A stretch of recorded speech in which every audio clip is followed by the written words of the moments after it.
Governor, thanks for taking the time. Thanks for having us tonight. So let's talk about this. This is going to be a crown jewel for Northern Virginia.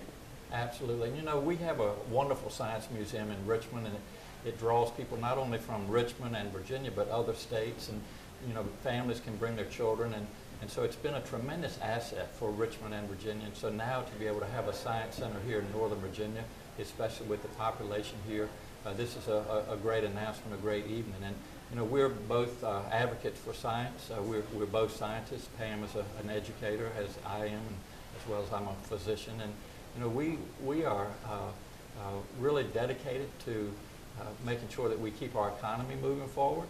And you know, this is important to let children know of all the exciting careers in science. And as you know, we're big fans of STEM. I actually call it STEAM-H, but science, technology, engineering, and math. And that's where the jobs of the 21st century are. And so anything that we can do to excite children and their families and bring them and see all the exciting things about science, this is a big deal for Northern Virginia. Yeah, the numbers are that we're number 2 for demand of STEM jobs. Absolutely. And so this could be a pipeline. And as you mentioned, it won't just be Northern Virginia, but people from Maryland will come over. Absolutely. In the district. I mean, this is something that the Metro is really needed for many years. You know, science is cool, as you all know, as meteorologists. We think it is. But also, to your point, the 21st century jobs are in areas like cybersecurity and unmanned aerial systems and biotechnology. So these are the things that we want to excite our children about, and especially children of diversity, and including girls. And Pam, as a K through 5 teacher, knows that we need to encourage more girls to go into science-related fields. So again, any type of exposure we can give our children and their families, that's a good thing.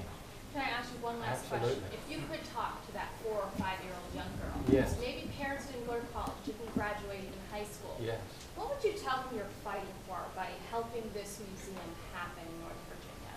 Well, the first thing I would say is that the sky's the limit, and follow your dream, and to just look at all of the exciting career pathways out there that are related to science, and to really expose our children at a young age and their families, and get them excited about this.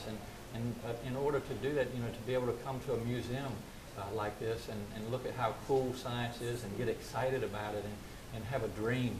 That's what we want for our children. You never know when you might be able to ignite the spark with the next Katherine Johnson or Sally Ride or Jane Goodall.